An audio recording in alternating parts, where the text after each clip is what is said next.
What would you say was your big break? I think that all that I just said about realizing entrepreneurship is really Mhm. exciting. It's Excellent. because you get to create things. You get to co-create things. And when they happen, you're like, but this was an idea on paper, know, and I wanted it to happen and it happened. So that I think that's yeah, I think that will take me to the end of my days just knowing I could keep creating and co-creating things, and Yeah. especially things that help others. Man, there's nothing like that for me. Yeah.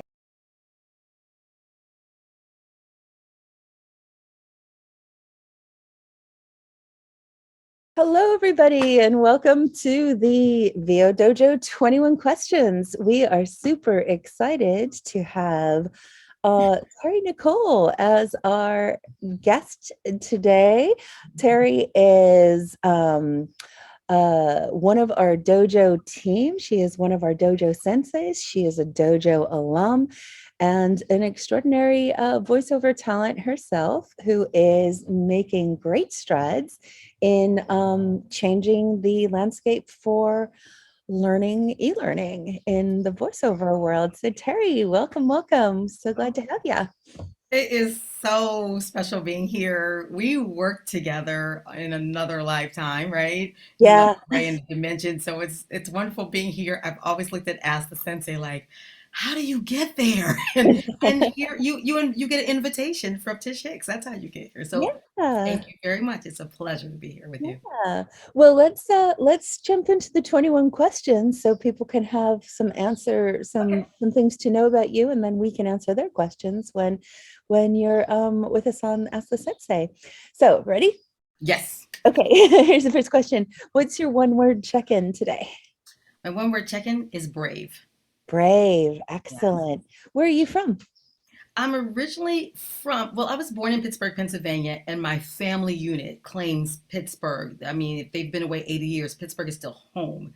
But I grew up since I was 4 in Cleveland, Ohio. Oh, wow. Yes. Excellent. And where do you live now? I live in Atlanta, in a little city outside of Atlanta called Austell. But I just say Atlanta because I can see it. I can see it from the main road. The greater Atlanta area. Yes, the Greater Atlanta metropolitan area. Yes.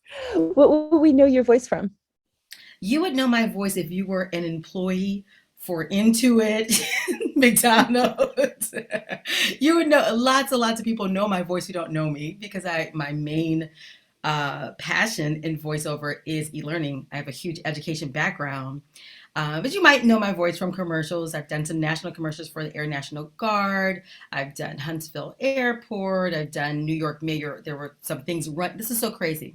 So I'm very proud of my age. I'm 53 and I love every year of my life. And last year was my 30th college reunion. And it just so happened that the same 3 days I was in New York, there were commercials for the New York mayoral, like explaining ranked choice voting, running everywhere. And so my colleagues just thought like I was the most famous. They're like, I keep hearing you, and I'm like, thank you, universe. Like this is so special. Thank you for doing that and being able to share because oftentimes people are like voiceover. All my colleagues that I went to Columbia University for undergrad, they're like, CEOs of blah blah blah and district attorneys and so they're like, oh, voiceover, that's an interesting choice. So it was Yeah, great for them to see what I do and be able to have dialogue about it. that is fantastic. And how long have you been doing voiceover? Oh, kitty tail. I was like, is that a raccoon? It's like, watch out, Tish. I start well. Interestingly enough, I've actually been doing voiceover for kitty tail for since your kitty was a baby. Since like 2008 or nine, because my company, I was a consultant, and my company had this community of teachers and they were like, we need to record some stuff. We think you can do it. I'm like, why is that? Okay. So in my big cavernous kitchen, like, I mean, it was not big, but it was echoey is what I mean. Mhm. I recorded all this stuff and it sounded terrible. Of course, if I listen to it back now, because I didn't know anything, but that's when I actually start doing voiceover by accident, not knowing there was something called e-learning. But I started my voiceover business in 2014. I dropped out of my doctoral program because I wanted to explore the arts, and I wanted to start with voiceover and then go into dovetail into to on camera work, and I'll always dance. So 2015 is the birth date. August 15th, 2015 is the birth date of my LLC when I actually formed the LLC. It's a Fantastic. long answer, but yeah. No, it's great. It's great, and it's super interesting. It's super interesting to hear how you've um, leveraged your education background in both your consulting business and then into e-learning as a specialty. That's Yeah. really I cool. never expected that. Never expected that when I got into voiceover that I would be. I mean, again, I didn't know what e-learning was. I just knew commercials and TV. I had no idea. But I Mhm. just kept getting booked for this thing. And I was like, I love doing this. This is like rolling out of bed, and I'm passionate as an educator. So it just kept growing. Yeah, yeah. And who's your current team? Like, how do you have a representation team, or do you? So when you say team, it means many things to me. Mm-hmm. Um, my family is definitely my team. Everybody is on board with like being excited about me. I did this or this is happening, and I know you don't know who these people are, but this is kind of big for me. And I have teams of friends who help manage different things. When I taught at VO Atlanta, I had my best friend come down from Indianapolis and like, all right, I'm operations. Here's your sound system. You need me to run and get the banner. Like I've got that. I have a social media team that now is doing my social media because I realize I'm not going to do it. I just am not. It's too much discomfort around promoting myself, but I know it is part of business, and so I have hired someone who Well, does but this. that's a beautiful thing about having a team. It's going to be the Ask the Kitty show next. So, Kitty, when was your big break? um, yes, yes, yes, and excellent, and and I love how you've expanded the definition. And Yes, and I would say too, my team also includes. I'm represented on the voiceover side by People Store, the People Store, mhm. and on camera, which I branched into in 2019 by Ursula Weidman Models. So that's they're my team, and I love that I can chat and ask questions like, should I cut my hair? Would I book more if I do this? Or, you Mhm. know, and then I have a team. This is the most important part, not important, but like a really vital change. My entrepreneurial team. So I have people who see what I'm doing and I see what they're doing, and it just starts to be this relationship where you're like, hey, I'm testing this. What do you think about this? Or they'll say, hey, I want to help you with this. What can I do? Tell me what. I mean, the VL Dojo is certainly part of my team. So it seems like Mhm. I'm collecting all these wonderful people and things, and they're collecting me. And it's just this symbiotic relationship that we contribute to each other's careers and lives. And you know, like advice like go for a bike ride, like stop working, you're too stressed, like you sometimes you need, Mhm. like I have my best friend from Indianapolis. He gave me a rule when he came down for the VO Atlanta, and he's like, it says on my whiteboard, no HR, which means no home renovation, because I just moved in this house. I bought this house in October. And so there's little projects. He's like, no more slat walls. No, you need to focus on VO for a while. And this is a great moment for in VO for you. So Mhm. so I sneak, but for the most That's good. part. What I hear is you have lots of support in allowing you to do what you do, and that is the real definition of a team. So Absolutely. that's Absolutely. great. What's your voiceover setup? What is your setup like? So for years, I my setup was my walk-in closet, which I absolutely loved. It was a perfect closet, and I never would have changed it. But I moved into a house that had very shallow closets, and I was forced to buy a booth. And so I have a whisper room 4x4. I have my Sennheiser, MKH 416. Focusrite 2i2, whatever. Mhm. Scarlet, Focusrite 2i2. And the DAW I use most is Twisted Wave, although I have Audition, and Audacity was my friend when I first started. So, I don't use it much, but sometimes I have to put music with things if I'm doing an IVR for somebody. And what else? I don't think that's it. Is that it? Did I miss anything? It sounds like a setup. MacBook Pro. Yep. Sounds like a setup. Yeah.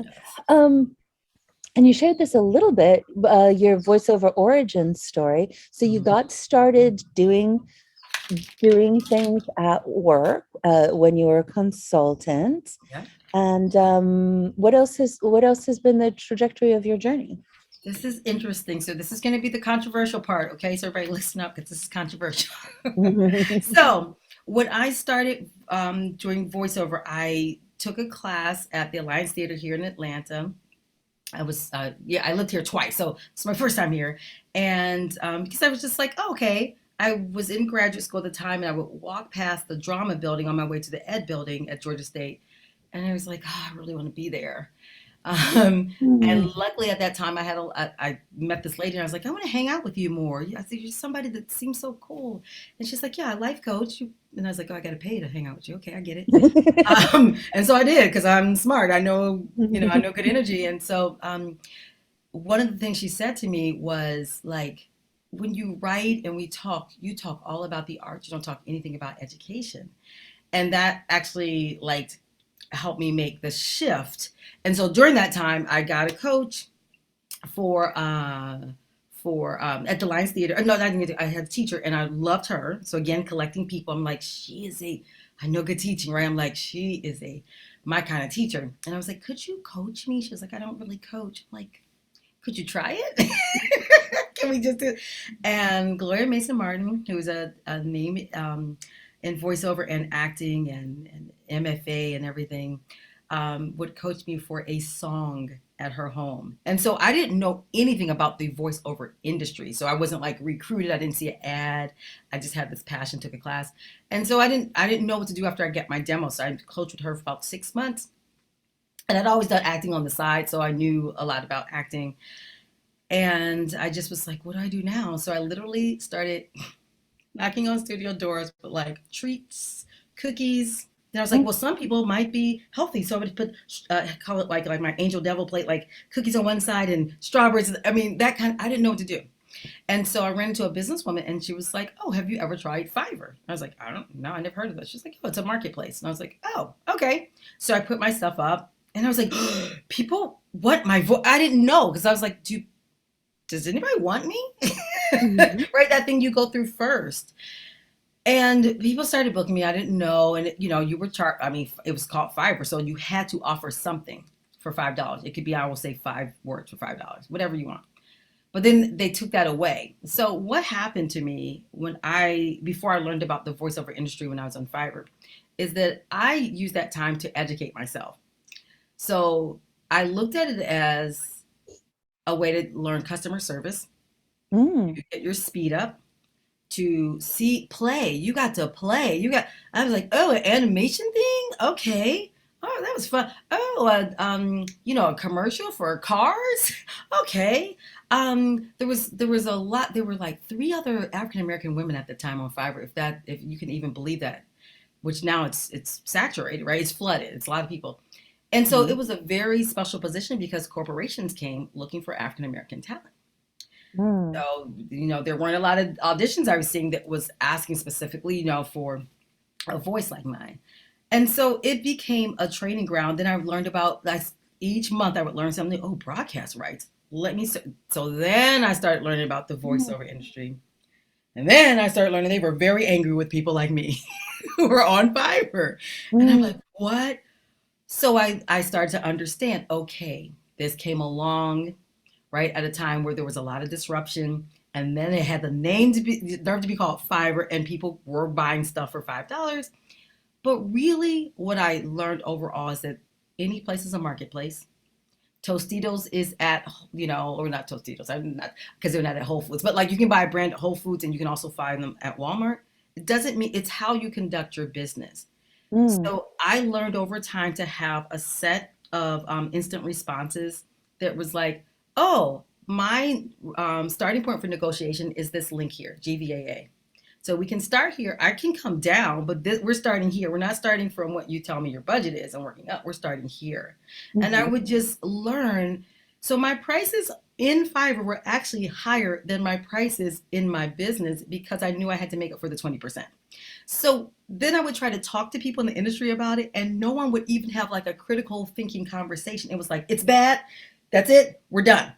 You're cheap, or people on there are low class. And like, but it's, I mean, I don't know, I kind of feel, people feel a certain way about Walmart too, or the dollar store, but people use it. So that's kind of how I learned, things, and eventually started learning about agents. I was signed by, I don't know if you signed, but Jeffrey Umberger became my agent through working with the V.O Dojo because as I learned more about voiceover, I was like, I need better training. I need consistent training, and the V.O Dojo provided that for me. And during that time, you really helped me to find a way to advocate for myself, create my own path, and it worked. Jeffrey Youngberger's people and I we were on the same job, and just end up becoming my agent. And then he eventually walked me into ACM, and Mhm. that was a great experience too. It lasted a year, and I Mhm. learned a lot there. So that's where I am now. So I've carved out a lot of things by creating my own clients, like creating my Mhm. own relationships, and auditioning and maintaining those relationships. And throughout everything that I've heard, whatever, That was a lot. I know. It was like a long story. no, no, no. It's a beautiful story, and that's why we asked the question, because everyone has their own path. What I hear is that you followed the spark of your passion, and then explored intelligently, and then stepped into opportunities. And I've also hear you saying that you have carved your own path. You understand what you need out of this and how you do it with, and understanding what the game is, and then what you're building the life that you want out of this. So Absolutely. yeah. I think that's the most powerful thing that I ever learned on my journey. And I learned at the dojo that this is your journey. You are the driver of your career. Mhm. And every career, every industry is full of opinions and what you should and shouldn't do. But ultimately, they're your decisions to make, Mhm. based on what your value system is, based on what your realities are. Because sometimes you have financial, I mean, we don't talk about it a lot, but we have financial realities. And sometimes we do things because we need something for that moment, but we realize there's a bigger picture because I'm trying to get here. Right. So I really love that empowerment of you get to create the journey and the life that you want through this Right. And then with integrity. with integrity. Yep. Mhm. Yep. Yeah, excellent. And I think that that is, if you're working with, what I love the way you said, whatever marketplace you're working in your relationships with your clients, in your relationships with your representatives, that's always Yeah. the thing. Yeah. Well, let's keep on with the questions. Okay. And this kind of segues, because what do you think the three top ingredients of your success are? Well, that was one, just realizing I'm the driver of the car, and then I get to create the vision that I want. The other one that's really big that happened through the pandemic was focusing on my entrepreneurship, and actually studying entrepreneurship has been the best thing that ever happened to me in my career. Mhm. Because one of the things I learned, and I studied with Lakewood University, where I met Dr. Eric Thomas, who's like the #2 speaker in the world.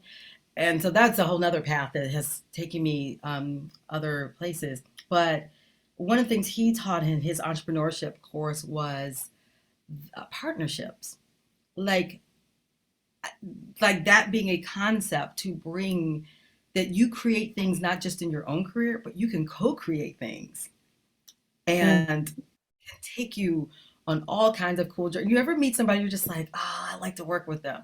I don't know. Have I? Yeah, it's like you can't, like, I am the queen of reaching out on LinkedIn, reaching out if I see you and I'm like, I think so. For those people who've gotten messages and calls, I thought you were cool. And if you didn't answer me, it's okay. I'm still reachable. But, when people say yes, I'm like, I feel it. So the other secret is like learning my gut, that gut feeling, right? So Mm, sometimes I do things because I'm like, this is the right thing to do. This is what I should partner with this person. I should do this because this makes good sense. So that's one thing. And sometimes that works out. But I feel like when I'm just like, I don't know why I can't stop thinking about this person or this opportunity, mhm. that seems to be the thing that goes, Excellent. I didn't Well, even know so that was going to happen down the road. yeah, yeah, yeah. So I hear drive your own car, be your own, in control of your own destiny, entrepreneurship and relationships. Yeah, Absolutely. Yeah. yeah, Yeah. And I fantastic. would say one more. It's Uh-huh. also The like, extra secret. Yes. yes, the extra. Because this has been very true for me. So I find the VO word incredibly exciting. I also find other parts of me incredibly exciting. And for a while, I was like, it's VO or bust. It must be only VO, all VO, full time, and there's no other way to be respected and be good at this. And I realized I'm incredibly passionate about this. I got this I want to save time for. And if I was kept doing VO the way I was doing it, it would only there was just no time. There was Mhm. just no time.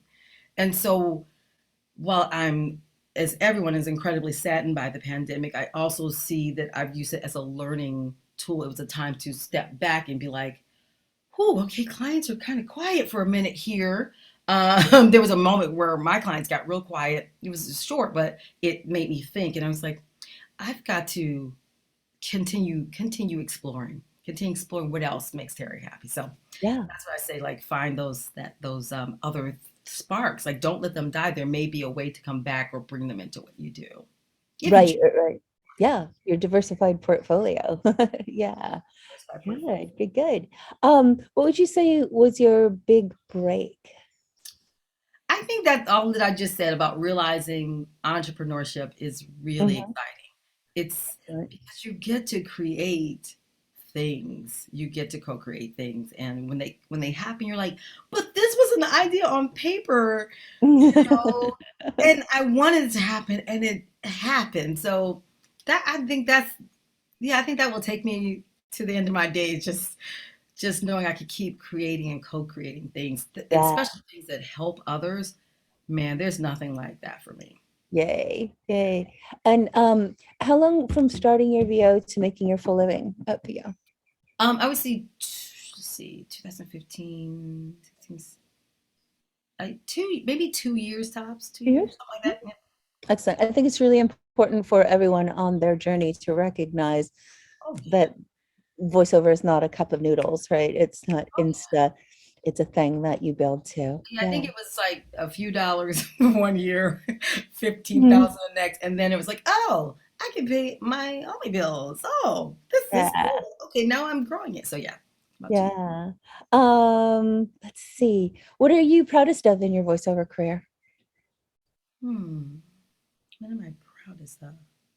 My exploration, that I am not afraid to step out. I'm not afraid to go against the grain, and Mm-hmm. I'm proud that um, so I have a background in technology, innovation, and education, which is all about what does technology afford us in connection and learning and growing. And so when AI came in, I was like everybody else, like, oh, snap. Excuse me. Um, but then I remember my background, that like we don't run from what we call like the new thing coming. We embrace it because it's coming, and it's usually here by the time we think it's coming. Right?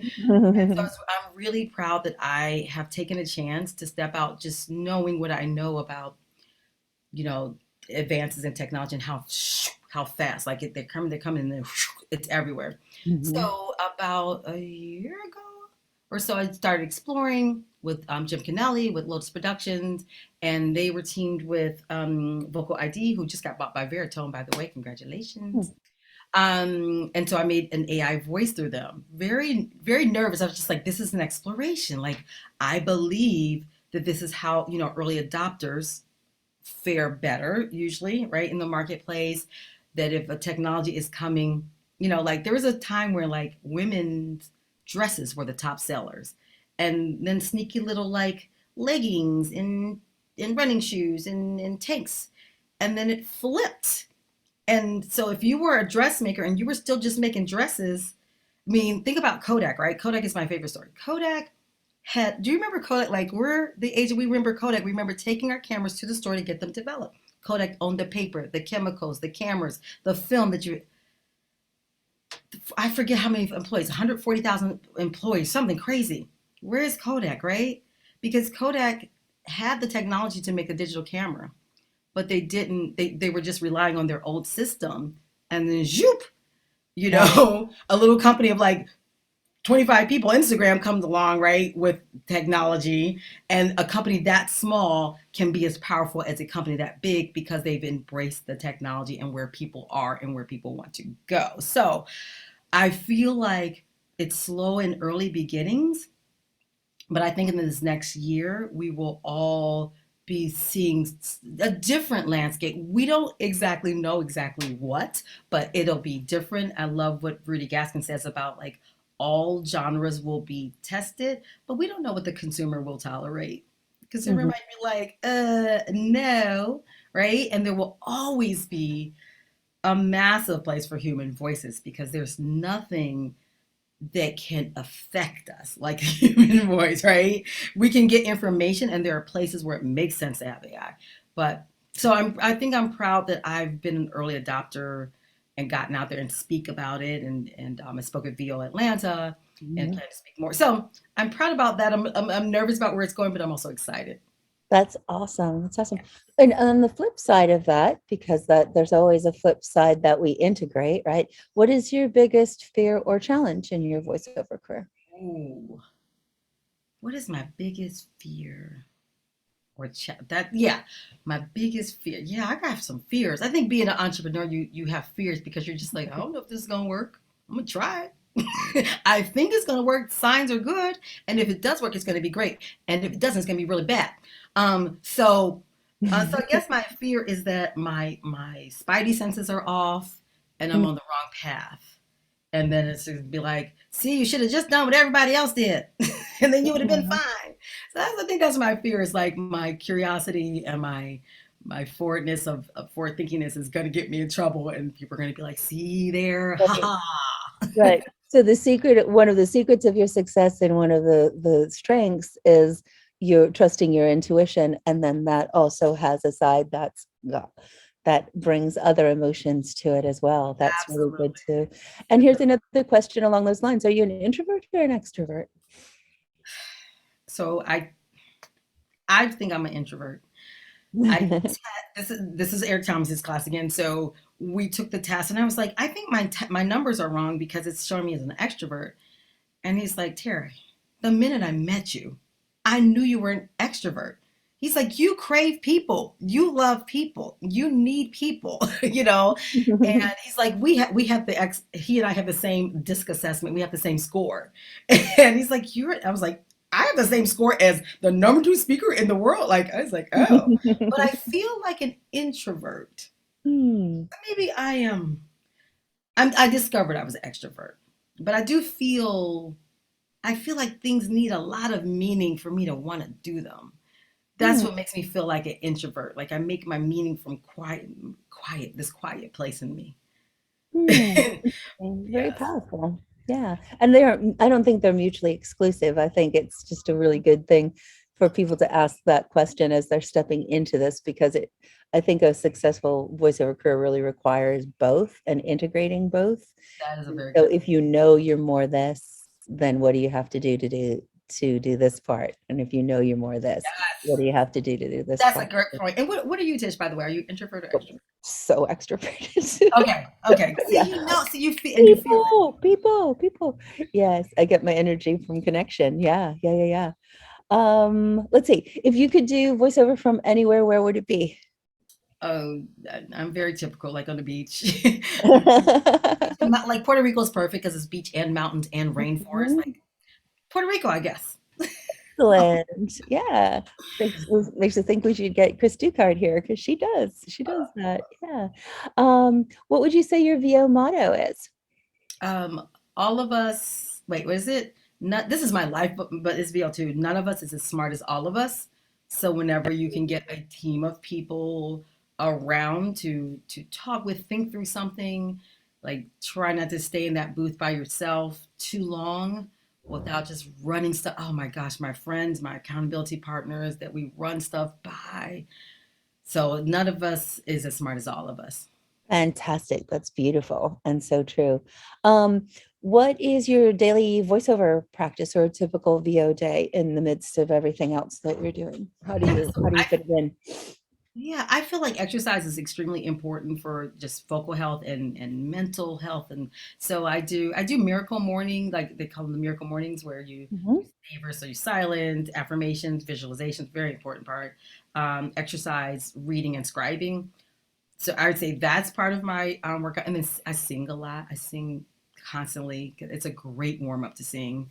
mhm, And then I have very different like exercises. I've been doing the same exercise for decades of loosening my mouth and the teeth and the tongue and the lips and engaging the diaphragm and all that stuff.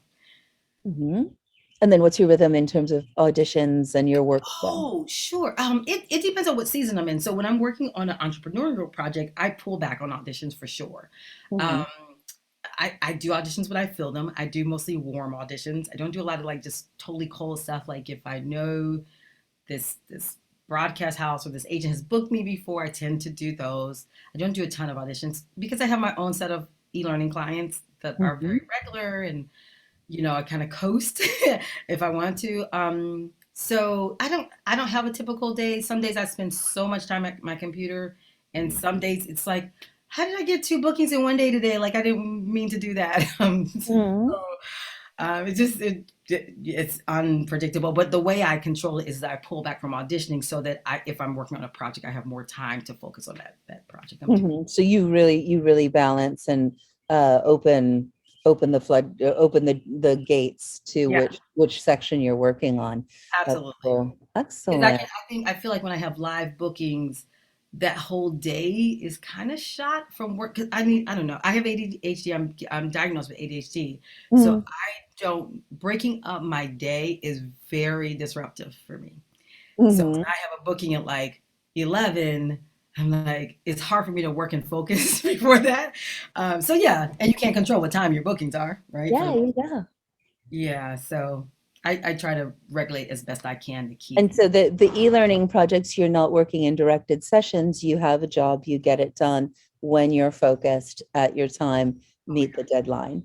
God. Yeah. Oh, so simple. Yeah, that's Yeah, really. well, that's really interesting. And another way that I hear you have really adapted VO to your the way your brain works, the way your life works, and the way your heart works. So that's really powerful. And I would say too, just knowing like if anybody else is neurodiverse and they know like certain things are hard or just whatever, like marketing is hard for me.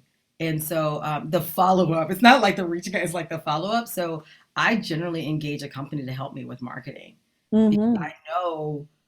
I know I'm gonna fall down and it just takes so much out of me that I'm like, Mm-hmm. well, my time is so valuable because I can make things happen if I have my focused time. But if I'm killing myself to market, I'm drained and then I don't have the energy to then one of my supervisors when I was an education consultant, she would tell me, so I'd be in Birmingham, right? I used to live in Birmingham. And I would be like, oh, it's so much cheaper to fly out of Atlanta. So I'm going to drive to Atlanta. I'm going to save the company $300 and $500 this day. And one day she said, Terry, let's talk about your time. And I was like, time? I was like, yeah, I'm saving the company money. She's like, actually, right? Mm-hmm. What I was doing was taking my energy and dispersing it, right? I'm driving 2.5 hours and then I'm parking. And she's like, you're much more valuable fresh to arrive and consult with this district than you saved us 300. We rather have, like, that's when I start to learn to value my talent Mm. and not just my ability to save every penny. And I brought that into my career. So I'm not always trying to get every penny out of a client because I'm like, the relationship, right? Of you're somebody who fits our budget. at your rate, right? At your industry rate, but I'm not trying to necessarily like nickel and dime people. I also engage professionals to help me because I'm like, it makes sense to hire an audio editor or a virtual assistant and pay out that money so I could just binge watch something or just make a have a fort, a tent night with my son and watch a movie. Like those are the kind of things I think I learned um, to let go of as far as Mhm. like you got to hold all the money and make all the dollars and have all the gold. It's like for Yeah, yeah, yeah, yeah, wealth and everybody can enjoy life. yeah. And that might be the answer to this next question of knowing what you know now. What would you say to yourself at the beginning of your career? Yeah, I would say I like my path. I like my trajectory. I do. I like the things I've learned. I would say to um, not take things so seriously at the beginning. Not be like it's V.O or bust, and I must be this thing that people go, wow, look at her, right? Like I think I spent my first couple of years like I want to be that person. I read like and then what? So there's a very good book that I would recommend called The One Thing by Gary Keller, like Keller Williams Realty. It's a wonderful read because it talks about setting, having one thing that you really focus on. And I picked at the beginning of my career when I said I wanted to get into arts. I picked VO as like I'm just gonna focus on VO, not VO and dance and whatever else, VO. And it talks about so after you have so let's say you say I want to make $300,000 a year. Okay, then what? So you made 300,000. You bought the car. You bought your mama a house. You bought whatever the big house. Then what? Who are you? And so I loved it from the inception of my career when I was deciding what to focus on. I read that book because I realized I wanted to be a philanthropist. I wanted to give of myself to others, right? So that is what drives me. So being a star is probably wonderful. I'm not a star, right? I'm not a star, but I feel like I'm achieving my goals because on whatever level I am, I can always give blood, right? I can Mm, always donate things. I can always give my time, and I can always give financially something, whether it's a lot or little. So that's what drives me seeing, my ultimate goal is to be an angel investor, see somebody doing something, be like, I don't have the energy to do that. But you do, and you have the track record, and here you go. So that is what I'm working towards in my life. mhm. Wow, that's cool. That's super cool. And what is your next goal or desire, VO or otherwise? So VO, it's so I you and I have talked about I have a course that helps people to learn this superpower that I didn't even know about, the e-learning, and to learn it in a much shorter time than I did and Mm, realize the income boosting potential that e-learning. So it's the VO e-learning accelerator and it's in pre-launch, and that's been a trip and a learning experience. I thought of course was just like because I can teach, like I can write a lesson plan and teach like on the way up to the front of the room. It's just a gift I have and a skill I've developed. But putting it into a modern format in a system where people can click through the lessons, it's just not like a pre-recorded webinar. It's actually lessons. It's different people bringing them together, not just my expertise, but several people's expertise. So that's my next goal, is to really put it out there. And again, it's one of those things in the entrepreneur, like I'm putting it out there. I believe it has tremendous value. I have no idea. I mean, I have people have been buying it. People have been like Googling it and like, wait, I'm still doing stuff. So that's my goal. And then also my one of my huge goals this year was like as of July 1st, because I do my stuff by quarter. So mm, at the beginning of the third quarter was to elevate my on-camera game. I do mhm. on-camera, so I'm studying with someone I'm really, really, really excited to study with, and just giving that a second life because I'm on camera and on stage acting is my I don't even know what to say about it. I just feel like I have to do it or I'll die. And dance. Yeah. And that's so beautiful that everybody that you have really defined how voiceover serves, fits, serves, and how you serve others with your voiceover and how it fits into your life. Well, Terri, thank you so much for taking this time, and look forward to having you with us for Ask the Sensei and answering more questions. You are such a valuable and treasured part of the dojo team. So thank you for being here, and we'll see you. We'll see you and Ask the Sensei. See you soon. Thanks, Tish.